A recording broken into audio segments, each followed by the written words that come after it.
Hey guys, Harsh Squints here. Welcome back to another Marvel Strike Force video. So as you can tell by the title, we're gonna go over if Marvel Strike Force is actually free-to-play friendly or not. And when I say free-to-play friendly, I mean as a free-to-play person, or mostly free-to-play, or someone who doesn't spend that much, are you able to max out characters at least with 6'6", 6'4", tier 12, level 70? Are you able to do that pretty consistently, or are they adding too many new characters that there's becoming a bigger back catalog? So basically that's what I'm determining to do if it's free to play, like the bigger bottlenecks. I could have my Black Widow at tier 13. I'm just saving all that gold gear. But basically I think we're going to look at the biggest bottlenecks, or at least for me, which are gold, ability mats, and ABCs. So let's go over ability mats first. I made a spreadsheet.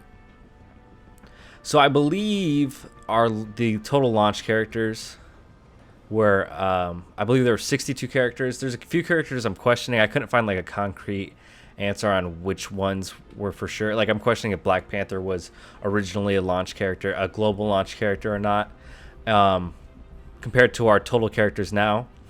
And so there's 101 total characters now. Ultimus, Ultron, all of them are in there.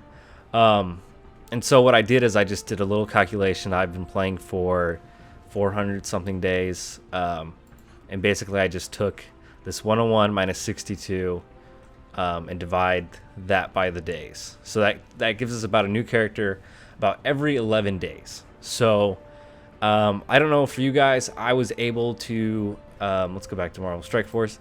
I was able to complete the final challenge for the ability enhancements. So that gives me 2 more ability mats pretty consistently. So basically what I'm looking at, after raids, I kind of lowball my raids, how many I get.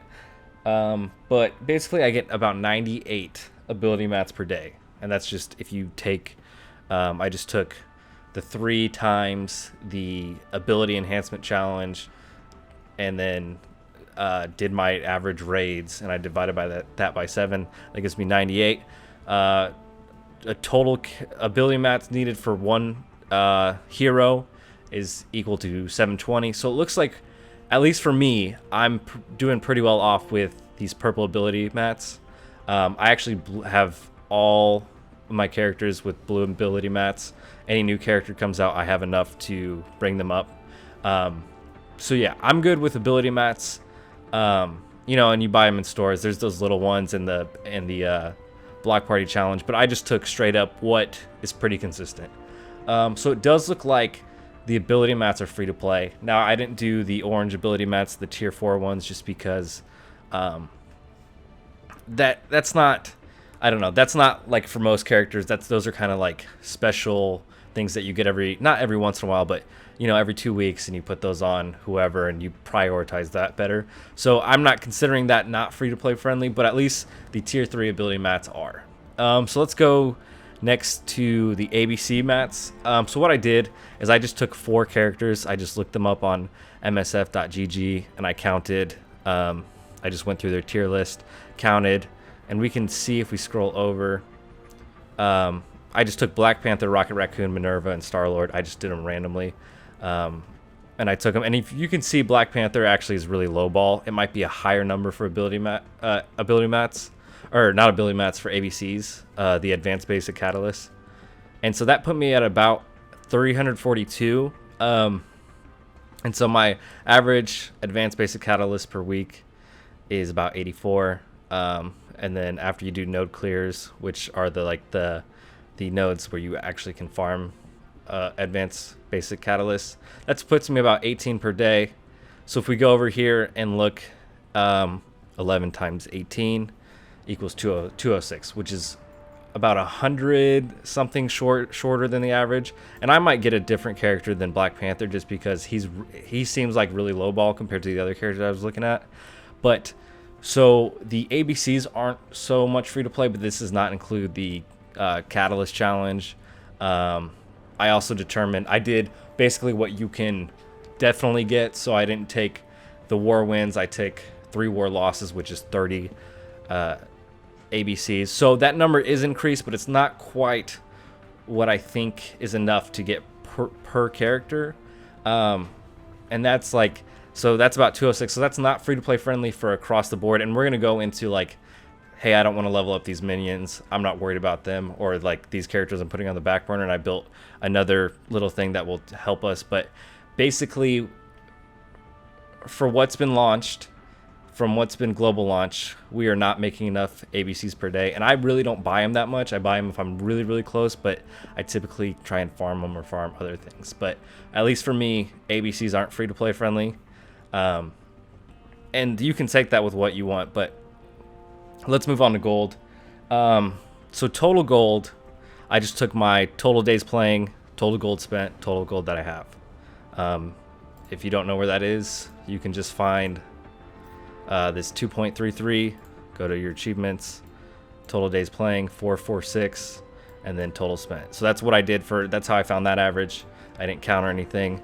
So definitely you get enough gold per character to hit that level 70. But the problem is, which I think is one of the biggest problems, is you should be spending your gold on characters, not on gear for your characters.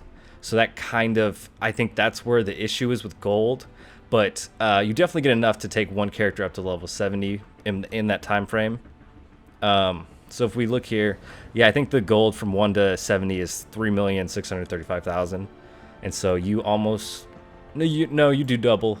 You double what you make, but a lot of that goes towards gear, towards like buying gear, those types of things. So that's not perfect. I found out that I spend about probably 107,000 gold per day on actually leveling characters. I need to actually bump that up by about 200,000. So that's not necessarily free to play friendly. I know I can probably move some things around and get myself to be spending more on gold and less on gear, but that's also a problem. And like I said, I don't buy the ABCs, which that would actually probably lower how much I can spend on gold. But let's go over here. So you don't want to level up certain minions, right? So this is basically the same thing, but it's also going to take into account the characters that you have at level 70, have at tier 12, not counting the gold gear, and have all the ability mats on except for the tier 4 ability mats.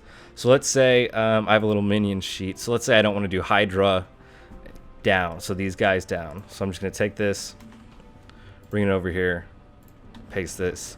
So basically now what it's saying is, okay, there were really originally 62 launch characters, but you're not counting these minions or Kingpin or Winter Soldier or Nebula, and you can just do that on your own. But basically it's saying, so there's now 49 launch characters and total characters are 88. So that kind of raises the days between new characters. So yeah, ability mats goes up. ABCs is still not enough. You get more gold in between each day. The current spending before, that's just my personal number, and then this is what your average needs to be spending for that per day for gold. Sorry. And so you can see that it's still not free to play friendly when it comes to ABCs and gold. Again, gold, you can spend it on your characters and not on gear. I tend to think buying gear is a little bit better. But ABCs were just not making enough for what seems like the average. So I think that's all I want to conclude today. So I think Marvel Strike Force is actually pretty free to play friendly. You can get far as free to play. But here's all the information. Here's just my personal, like my average for stuff. I'm sure people get less. I'm sure people get more. But I'm pretty sure most people would probably agree that, yeah, I get enough gold, but I spend all my gold on gear. Or, I get enough ABCs, but I don't have enough gold. But I think ability mats are pretty much everyone is getting them pretty consistently. So yeah, that's just whether or not you guys find Marvel Strike Force friendly or free to play friendly or not. But that's going to do it. If you have any questions, of course, ask below. I know that was kind of confusing. I hope I explained it well enough. But other than that, thanks for watching, and I hope you have a good day. Below me is the subscribe button. To the right of me is a video that I recommend, and below that is my most recent upload. So check those out. But other than that, thanks for watching, guys. Bye.